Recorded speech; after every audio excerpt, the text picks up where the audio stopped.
네, 새해 들어 북한의 위협이 높아지는 가운데 한미일 북핵 수석 대표가 오늘 서울에서 만났습니다.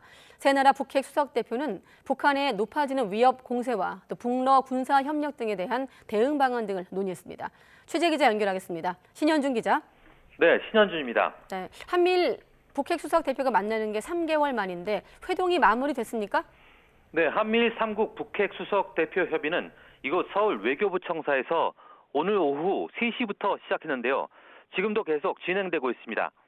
한미일 수석 대표는 김건 외교부 한반도 평화교섭본부장과 정박 미 국무부 대북고위관리, 나마즈 히로유키 일본 외무성 아시아 대양주 국장입니다.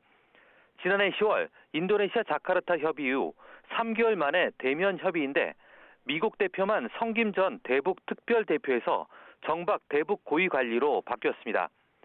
이들이 다시 대면 회동을 하는 건 그만큼 새해 들어 한반도 긴장 상황이 높아지고 있기 때문입니다. 북한은 새해 남북 관계를 적대적 두 국가 관계로 규정하고 우리에게 무력 사용 가능성을 위협하면서 긴장을 끌어올리고 있습니다. 또 최선희 북한 외무상이 러시아를 방문해 블라디미르 푸틴 대통령을 예방하기도 했는데요. 러시아는 북한과의 군사 협력을 염두에 둔 듯 민감한 분야를 포함한 모든 분야에서 관계를 발전시키자고 했고 북한도 한반도 등에서 적극적으로 공동 행동을 하자고 밝혔습니다.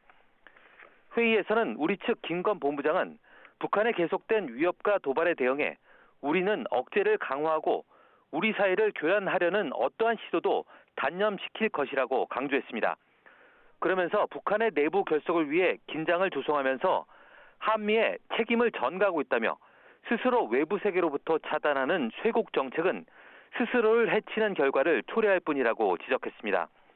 이어 러시아와의 불법적인 군사협력은 북한을 막다른 길로 이끌게 될 것이라며 세계는 국제 평화와 안전을 위협하는 북한의 불안정 유발 행위를 결코 용납하지 않을 것이라고 강조했습니다. 미국 측 정박 대표도 북한의 핵미사일 개발과 러시아에 대한 무기 이전, 그리고 악의적인 사이버 활동과 북한 주민들에 대한 인권 침해를 지적했습니다. 그러면서 지난해 8월 캠프 데이비드 협의처럼 한국과 일본 방위에 대한 약속은 철통 같고 한반도 비핵화에 대한 약속도 변함이 없다고 강조했습니다. 또 북한의 노골적이고 반복적인 유엔 안보리 결의 위반에 대해 국제 사회와 공감대를 강화하고 동맹을 보호할 수 있는 능력도 키워나갈 것이라고 덧붙였습니다.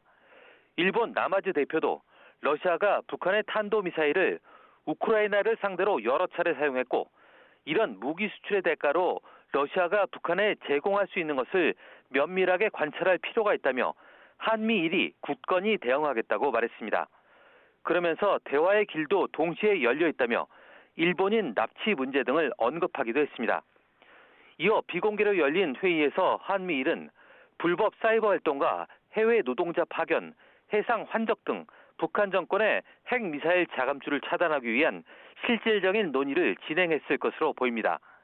이에 앞서 어제 오후에는 한일 대표 협의가, 오늘 오전에는 한미 대표의 양자 협의가 열렸는데요. 양자 협의에서도 대표들은 북한의 인위적인 긴장 조성과 무모한 핵미사일 개발을 규탄하고 북한이 외교를 통한 비핵화의 길로 복귀할 것을 촉구했습니다. 지금까지 외교부에서 YTN 신현주입니다.